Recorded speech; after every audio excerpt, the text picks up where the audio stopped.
ইনকিলাব মঞ্চের মুখপাত্র শরীফ ওসমান হাদী ঢাকা ৮ আসনে স্বতন্ত্র প্রার্থী হিসেবে নির্বাচন করার জন্য প্রচারণা চালাচ্ছিলেন।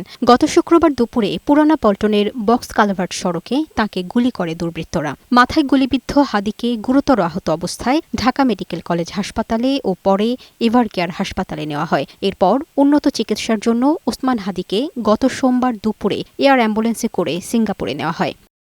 সিঙ্গাপুরে চিকিৎসাধীন ইনকিলাব মঞ্চের মুখপাত্র শরীফ ওসমান হাদীকে বুধবার দেখতে যান দেশটির পররাষ্ট্রমন্ত্রী ভিভিয়ান বালাকৃষ্ণন। সেদিন রাতে তিনি বাংলাদেশের অন্তর্বর্তী সরকারের প্রধান উপদেষ্টা প্রফেসর মোহাম্মদ ইউনূসকে ফোন করে হাদীর অবস্থা অত্যন্ত সংকটাপন্ন বলে জানান।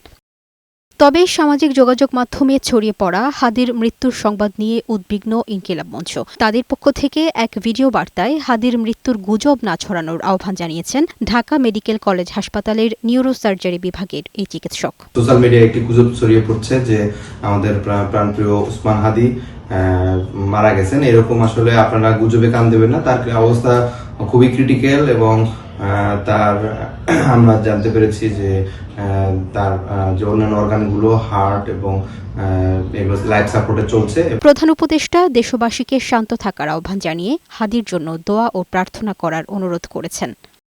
লামি আক্তার, বৈশাখী সংবাদ।